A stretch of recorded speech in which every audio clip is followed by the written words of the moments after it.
It's the start of a grand concord and lasting harmony. অবরুদ্ধ ফিলিস্তিনি ভূখণ্ডের গাজা সীমান্তে বড় আকারে মার্কিন সামরিক ঘাঁটি স্থাপনের পরিকল্পনা নিয়ে নতুন বিতর্ক তৈরি হয়েছে।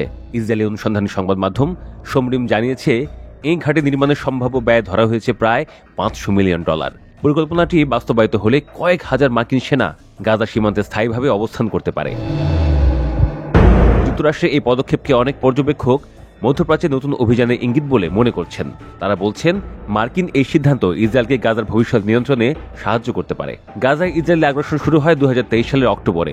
সেই যুদ্ধের ফলে ভয়াবহ মানবিক বিপর্যয় নেমে আসে, ধ্বংসস্তূপে পরিণত হয় পুরো উপত্যকা।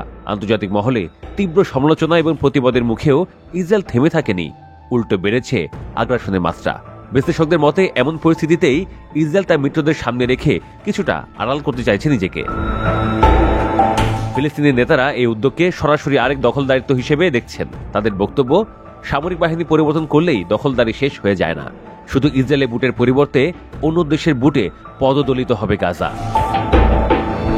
গাজার প্রতিরোধ গোষ্ঠীও এই পরিকল্পনার তীব্র বিরোধিতা করেছে।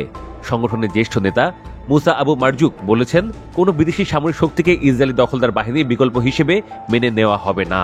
তিনি আল জাজিরাকে বলেন, আমরা এমন শক্তিকে গ্রহণ করতে পারি না যারা দখলদার বাহিনীর স্থলাভিষিক্ত হবে। এদিকে যুক্তরাষ্ট্র জাতিসংঘ নিরাপত্তা পরিষদে একটি খসড়া প্রস্তাবও দিয়েছে। এতে গাজায় একটি আন্তর্জাতিক স্থিতিশীলতা বাহিনী গঠনের প্রস্তাব রয়েছে। এই বাহিনী কমপক্ষে 2 বছর কাজ করবে বলে ধারণা দেওয়া হয়েছে।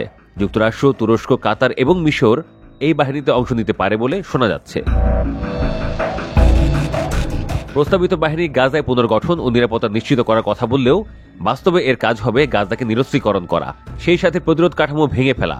সমালোচকদের মতে এই প্রস্তাব ইসরায়েলের দখলদারি, যুদ্ধাপরাধে তদন্ত এবং ফিলিস্তিনিদের আত্মনিয়ন্ত্রণের অধিকারের কথা সম্পূর্ণভাবে উপেক্ষা করছে। সংবাদ মাধ্যম এক্সিওস জানিয়েছে, এই পরিকল্পনা মার্কিন প্রেসিডেন্ট ডোনাল্ড ট্রাম্পের 20 দফা শান্তি প্রস্তাবের অংশ। ট্রাম্পের দাবির মতে এই পরিকল্পনাতেই গাজায় শান্তি আসবে। তবে গাজা যোদ্ধারা বলছে, প্রতিরোধ আন্দোলনের অস্ত্র তাদের অস্তিত্ব এবং অধিকারের প্রশ্ন। ইসরায়েল যেহেতু বারবার হামলা চালিয়েছে, তাই প্রতিরোধ বাহিনীকে সবসময় প্রস্তুত থাকতে হবে। এর মধ্যে যুক্তরাষ্ট্র গাজার উত্তরে কিরিয়াত গাত শহরে একটি ছোট কেন্দ্র চালু করেছে। এর নাম দেওয়া হয়েছে সিভিল মিলিটারি কোঅর্ডিনেশন সেন্টার। মার্কিন সেন্ট্রাল কমান্ড বলছে, এটি মানবিক ও সামরিক সমন্বয়ের কেন্দ্র হিসেবে কাজ করবে। ইসরায়েলের প্রধানমন্ত্রী বেনিয়ামিন নেতানিয়াহু কেন্দ্রটি পরিদর্শন করে বলেন, প্রতিরোধ গোষ্ঠীকে নিরস্ত্র করে গাজাকে সামরিকভাবে নিষ্ক্রিয় করা হবে। ফিলিস্তিনি বিশ্লেষকরা বলছেন, গাজায় মার্কিন সামরিক উপস্থিতি দীর্ঘমেয়াদী রাজনৈতিক সংকটে জন্ম দেবে। তারা মনে করেন, এই পরিকল্পনা শান্তি নয়, বরং নতুন সংঘাতের ঝুঁকি বাড়াবে।